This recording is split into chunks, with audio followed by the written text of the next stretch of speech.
연예인 마약 수사는 2달 넘게 진행되고 있죠. G드래곤과 이선균 씨를 비롯해 강남 유흥업소 종업원 등 모두 10명의 대상이었는데 이선균 씨가 숨지면서 수사는 그야말로 용두사미가 되게 생겼습니다. 노승환 기자가 더 자세히 알아보겠습니다. 어서 오십시오. 먼저 그동안 수사 경과부터 좀 보겠습니다. 수사 기간이 꽤 길었습니다. 2달 넘었죠. 네, 그렇습니다. 이선균과 G드래곤 등 10명을 대상으로 한 연예인 마약 수사는 지난 9월에 첩보가 입수돼 내사가 시작됐습니다. 그러다가 지난 10월 중순 이선균과 G드래곤에 대한 진술이 나오면서 정식 입건됐고 곧바로 소환 조사가 이루어졌습니다. 이때만 해도 사회적인 파장이 꽤 컸고 경찰도 별도 수사팀을 꾸려 의욕적으로 수사를 시작했습니다. 하지만 두 사람에 대한 신체 검사가 수사에 발목을 잡았습니다. 네. 머리털과 소변 등 채취할 수 있는 거의 모든 신체 부위를 검사했는데 간이 검사와 몇 차례 국가수 정밀감정에서도 모두 음성 판정이 나왔습니다. 이번 마약 사건을 두고 그야말로 별의별 의혹이 참 많았는데요. 2달 넘게 결정적인 물적 증거가 전혀 확보되지 않았고 여러 의혹도 대부분은 입증되지 않았습니다. 그렇게 입증도 안 되고 그런데도 이렇게 의혹은 넘쳤단 말입니다. 네.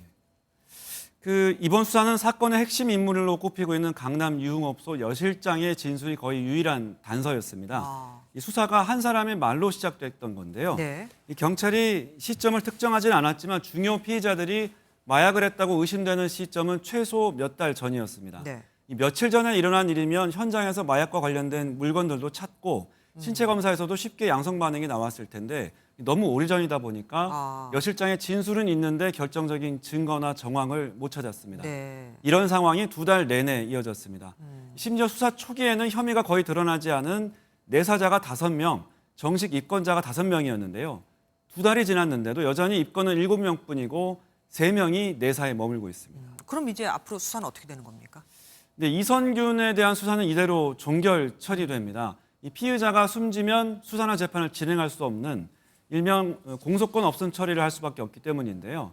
가수 G드래곤은 경찰과 검찰이 재판에 가보지도 못하고 이미 지난 19일 공식적으로 무혐의 처분을 내렸는데요.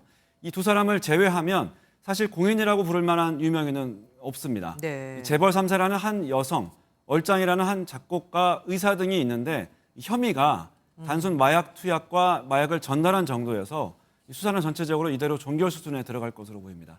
네. 인천경찰청은 일단 이선균의 사망에 대해서는 안타깝다며 말했고 다른 피의자들에 대한 수사는 차질 없이 진행하겠다고 밝혔습니다. 네, 지금까지 노승환 기자와 함께했습니다. 고맙습니다. 안녕하세요, 김주하입니다. 공정하고 신속한 MBN 뉴스 유튜브를 통해서도 만나보실 수 있습니다. 특히 더 많은 뉴스와 라이브를 보고 싶으시다면 오른쪽을 눌러서 구독하시면 됩니다. 어렵지 않죠? 빠르고 정확한 뉴스로 계속 찾아뵙겠습니다. MBN 뉴스를 시청해 주신 여러분 고맙습니다.